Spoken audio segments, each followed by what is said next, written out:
दिल्ली के मंत्रियों से नहीं पूछ रहे, मुख्यमंत्री से डिस्कस नहीं कर रहे। अचानक कोई एफआरआरओ की चिट्ठी आती है, उसके बेस पे एनडीएमसी को लिख देते हैं।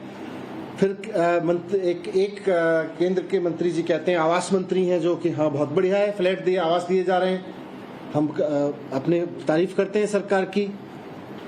फिर जब हम कहते हैं भाई चुनी हुई सरकार को तो पता ही नहीं है, पूछ ही नहीं रहे, फिर गृह मंत्रालय कहता है हमें भी नहीं पता या हम ऐसा नहीं चाह रहे।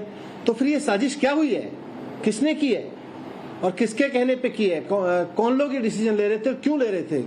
दिल्ली गवर्नमेंट के जो होम डिपार्टमेंट के सेक्रेटरी हैं उनके वो भी लूप में थे, वो भी आप मैं वही पूछ रहा हूँ ना कि जब केंद्र सरकार भी कह रही है, अगर केंद्र सरकार का ये रुख है, पहले तो केंद्र सरकार अपना रुख स्पष्ट करे और फिर मैं तो स्पष्ट रूप से लिख के दे रहा हूँ।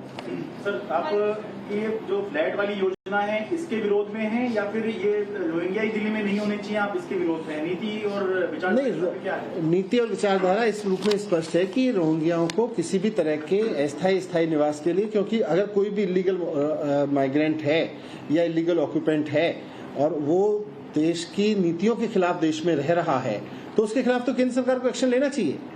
लेकिन अभी रह रहे हैं, वो जमीन किसकी है, वहाँ फैसिलिटीज कौन प्रोवाइड कर रहा है? क्या दिल्ली गवर्नमेंट 7 लाख रुपए महीने उनसे खर्च कर रही है? ये तो दिल्ली पुलिस बताएगी ना कहाँ रह रहे हैं, ये केंद्र सरकार बताए कहाँ छिपा कर। ये तो आप अपने बेस पे पूछ रहे हैं ना, अभी तो दिल्ली सरकार के पास ऐसी कोई जानकारी नहीं है कि कहाँ रोहिंग्या रह रहे हैं, कहाँ रह रहे हैं। एक इम्पोर्टेंट सवाल ये कि दिल्ली सरकार बार-बार ये कहती है कि हिमाचल में 6 महीने में हिमाचल का सीएम चेंज होने वाला है, गुजरात में 6 महीने में गुजरात का सीएम चेंज होने वाला है, या उसको पता चल जाता है कि उनका कौन सा मंत्री कब गिरफ्तार होने वाला है। उसका इतनी सारी नॉलेज होती है, इंटेलिजेंस की सब कुछ इनपुट होते हैं, लेकिन इसके बारे में डिप्टी सेक्रेटरी होम से लेके एसीएस होम तक, डीएम से लेके, यही तो मेरे लिए भी है, ऐसी इंटेलिजेंस इस मामले में एकदम से फेल रही है। मैं वही कह रहा हूँ कि ऐसी चीजें पता चल जाती हैं और ये इतना सीक्रेटली किया जा रहा था, तो क्या साजिश है ये, इसकी जांच होनी चाहिए। सर, जम्मू कश्मीर में नॉन कश्मीरी भी वोट डाल पाएंगे? सर, रोहिंग्या पे एक सवाल है। सरकार एमएचए ने कल चिट्ठी में कहा कि दिल्ली सरकार जो प्रेजेंट लोकेशन है रोहिंग्या कैंप की, उसको डिटेंशन सेंटर घोषित करे और ये इमीडिएटली किया जाना चाहिए। इस पे क्या आपका रेस्पॉन्स है? Are you going to declare? पहले केंद्र सरकार अपना रुख तो साफ करे, कल से कंफ्यूजन फैला रखा है।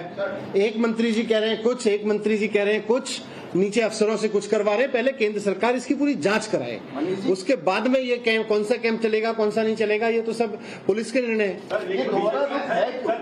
यही तो हम पूछ रहे हैं। सर, बीजेपी लगातार कॉन्फ्रेंस कर रही है, आज भी करा है। उन्होंने कहा कि उनको बिजली, पानी, तमाम सुविधाएं जो है वो दिल्ली सरकार मुहैया करा रही है और दिल्ली सरकार ही सब कुछ करवा रही है। उस पर आपका क्या? तो बताए ना कहाँ कहाँ रोंगे हैं, क्यों रख रखे हैं, केंद्र सरकार ने क्यों रखे हुए हैं, बीजेपी ने क्यों छिपा रखे हैं, किसने छिपा रखे हैं, और फिर पीछे से मीटिंग करा रहे हैं, क्यों करा रहे हैं?